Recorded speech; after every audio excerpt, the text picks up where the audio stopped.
చిరంజీవి గారు పార్టీ పెడితే అవినీతి గురించి చిరంజీవి గారు మాట్లాడుతున్నారు. మాట్లాడితే చిరంజీవి గారిని డీమోరలైజ్ చేద్దామని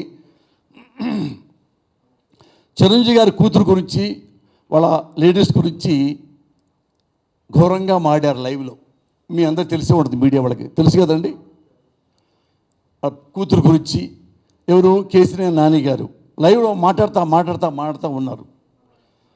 చిరంజీవి గారు ఎక్కడో అప్పుడు టూర్లో ఉన్నాడు, అవినీతి గురించి మాట్లాడుతుంటే చంద్రబాబు గురించి మాట్లాడుతున్నాడేమో అనుకొని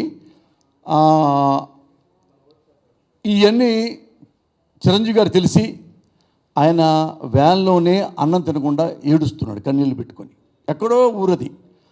ఆ వ్యాన్లో ఎవరున్నానంటే ఇప్పుడు వైసీపీలో ఉన్న మంత్రి కన్నబాబు నా ఫ్రెండ్, బాగా రాజకీయాల్లో కన్నబాబును ఒక విధంగా తీసుకొచ్చాను, నేనే రికమెండ్ చేసి నాగబాబు గారు చెప్పి చిరంజీవి గారి పంపించాను, అంత మిత్రుడు నాకు. ఆ కన్నబాబు గారు నాకు ఫోన్ చేశారు. నేను సిట్టింగ్లో ఉన్నా, రాసుకుంటా సెల్ కట్టేసి. వాళ్ళ తమ్ముడు ఎత్తుకుంటూ పరిగెత్తుకుంటూ వచ్చాడు, కళ్యాణ్ కృష్ణ అప్పుడు డైరెక్టర్.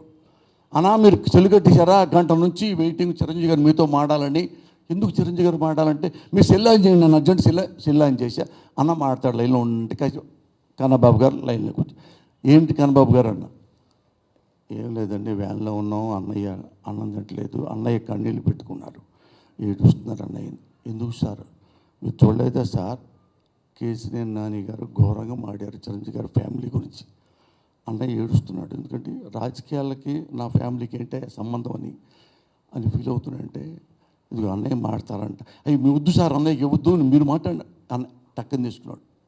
మురళి అన్న నమస్కారం అన్న. ఆయన గతిక స్వరంతో, మురళి రాజకీయాలకి నా పర్సనల్ లైఫ్కి నా భార్య బిడ్డలకి ఏంటయ్యా సంబంధం? నాకు చాలా బాధేసి, అన్నా మీరు మాట్లాడకండి, నా బాధ్యత, ఆ నోరు చూపిస్తా అన్న, మీరు ప్లీజ్ వద్దన్నా, ప్లీజ్ అన్నా, మీరు చెప్పదు బాగా చెప్తా ఉన్నాడు. ఇంకా చిరంజీవి గారు వద్దన్నా ప్లీజ్ అని ఆపేసి అక్కడి నుంచి నా ఫైల్ తీసి మొత్తం పడేసి, నా ప్రొఫెషన్ కూడా పక్కన పడేసి హోటల్కి తాళం వేసి ఈ పార్క్లో హోటల్లో ఉన్నా. వచ్చి ఆ కళ్యాణ్తో పాటు వెళ్తా దారిలోనే ఏమన్నాడు కేసీఆర్ నాని, ఈ మాటలు అన్నాడండి. నాకు నిజంగా బాధేసింది. అవును, చిరంజీవి గారు అంత స్మార్ట్ కూడా ఎలక్షన్స్లో కూడా ఎక్కడ కూడా 100 సారి మాట్లాడలేదు. డిమోరలైజ్ చేయడానికి ఇక్కడ చేస్తారా అని నేను వెళ్ళి, అదే ఫస్ట్ నేను ఆఫీస్కి వెళ్తాం, చిరంజీవి గారు ఆఫీస్కి ఎప్పుడు వెళ్ళా. అప్పుడు చెప్పా, ఏమయ్యా నువ్వు కేసీఆర్ నాని, నువ్వు మోటార్ ఫీల్డ్లో పనిచేస్తున్నావు, నీకు మోటార్ ఫీల్డ్ భాషే నేను మాట్లాడాలనుకుంటా. పాలిటిక్స్కి చిరంజీవి గారి కుటుంబానికి మీకేంటి సంబంధం? నీకు 2 ఆడపిల్లలు ఉన్నారు కదా, నీ ఆడపిల్లంటూ నువ్వు ఎంత ఏడుస్తావు అని ఈ మాటలు మాట్లాడితే అతను ఇక అది పక్క వాళ్ళ మనుషులు చెప్పే తలకి కొద్దిగా ఫీల్ అయిపోయి ఇక నెక్స్ట్ ఏ ఛానల్కి వెళ్ళకుండా ఆ కమిటీ అయిన ఆటికి కూడా వెళ్ళకుండా ఇంటికి విజయవాడ వెళ్ళిపోయిన తర్వాత చిరంజీవి గారు నా గుండెల్లో ఉన్నాడు రా పోస్తాని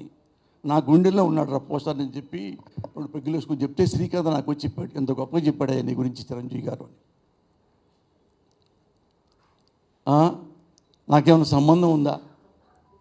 ఏం సంబంధం ఉంది? మానవ సంబంధం ఉంది. చిరంజీవి గారి పార్టీ మనిషిని నేను. చిరంజీవి గారు నా సినిమాలో నేనంటే చాలా గౌరవంగా, నేనంటే ప్రేమగా చూసేవాడు. ఆయన పర్సనల్గా స్మూత్గా ఉంటారని చెప్పి నేను వెళ్ళిపోయి అయితే తర్వాత నన్ను పోసాన్ని అందు చూస్తాం, పోసాన్ని వదిలేవు అని నాకు వార్నింగ్లు పంపించారు.